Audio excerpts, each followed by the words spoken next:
সওম কিসে নষ্ট হয়? সওম নষ্ট হয় আল আকলু ওয়া শুরবু মুতাআম্মিদান, ইচ্ছাকৃত খাবার এবং পানি পান করলে। ইচ্ছাকৃত কেন বলা হচ্ছে? কারণ অনিচ্ছাকৃত কেউ খেলে, অনিচ্ছাকৃত অর্থ কি? তার মনে নাই, অভ্যাসবশত হঠাৎ করে পানি খেয়ে ফেলেছে, আল্লাহ তাকে খাইয়েছে, হাদিসে আছে, রাসূলুল্লাহ সাল্লাল্লাহু আলাইহি ওয়াসাল্লাম বলেছেন। এর অর্থ হচ্ছে তার সওম ভঙ্গ হবে না।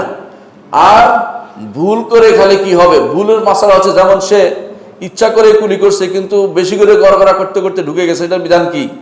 হানাফি মযহাব মতে তার সওম নষ্ট হয়ে যাবে।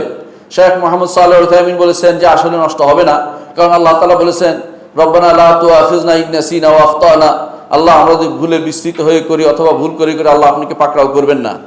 আবু হানিফা রাহমাতুল্লাহ আলাইহি বলেন পাকড়াও করবেন না অর্থ গুনাহ হবে না, কিন্তু তাকে সেটা কাজা করতে হবে। এখানে একটা মতভেদ আছে, সুতরাং আমরা যেন কোনো ক্রমেই মতভেদের মাসলায় না যাই।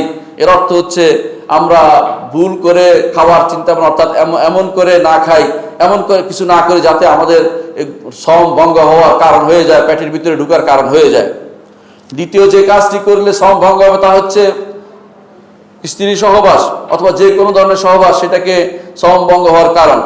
3 নম্বর হচ্ছে যে কোনোভাবে বীর্যস্খলন করা, যে কোনোভাবে বের হলে সওম ভঙ্গ হয়ে যাবে। 4 নম্বর হচ্ছে অধিকাংশ আলেমের মতে হিজামা, অর্থাৎ যেটাকে বলে সিঙ্গা লাগানো, সেটার কারণে সওম ভঙ্গ হয়ে যাবে। 5 নম্বর হচ্ছে ইচ্ছাকৃত যদি কেউ বমি করে, ইচ্ছাকৃত বমি করলে তার সওম ভঙ্গ হয়ে যাবে। আর যে ইচ্ছাকৃত বমি করেনি, বমি এসেছে, গিলে ফেলেনি, বের করে ফেলেছে, তার সওম ভঙ্গ হবে না।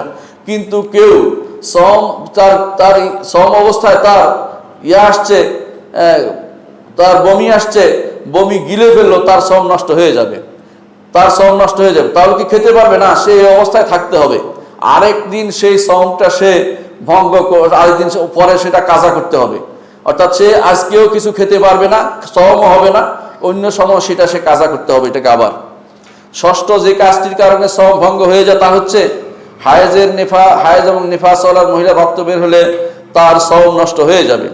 সপ্তম যে কাজটি করলে সওম ভঙ্গ হয়ে যাবে তা হচ্ছে খাবার এবং পানীয় হয় এমন কিছু যদি কোনো ঢুকানো হয় শরীরের ভিতরে, যেমন খাবার দেওয়া ইনজেকশন যেগুলো দেওয়া হচ্ছে, সেগুলো স্যালাইন যেগুলো দেওয়া হচ্ছে, খাবারের স্যালাইন, সেগুলো দিলে সওম ভঙ্গ হয়ে যাবে। কিন্তু কেউ যদি টিকা নেয় অথবা রক্তের জন্য দেয়, পরীক্ষা করে রক্ত দেয়, তার সওম ভঙ্গ হবে না, তার সওম ভঙ্গ হবে না। অনুরূপভাবে কেউ যদি বখাখ নেয়, অর্থাৎ যে যার এজমা আছে, এজমার সমস্যার কারণে যদি কেউ সেটা ইনহেলার নেয়, তার সওম ভঙ্গ হবে না, কারণ ইনহেলার পেটে ঢুকে না, সেটা শুধু শ্বাসনালীতে ঢুকে। শ্বাসনালীতে ঢুকলে কোনো কিছু সেটা সওম নষ্ট হয় না। সুতরাং আমাদের এই অবস্থাগুলো জানতে হবে যে কোন কোন অবস্থায় আমাদের সওম নষ্ট হয় আর কোন কোন অবস্থায় আমাদের সওম নষ্ট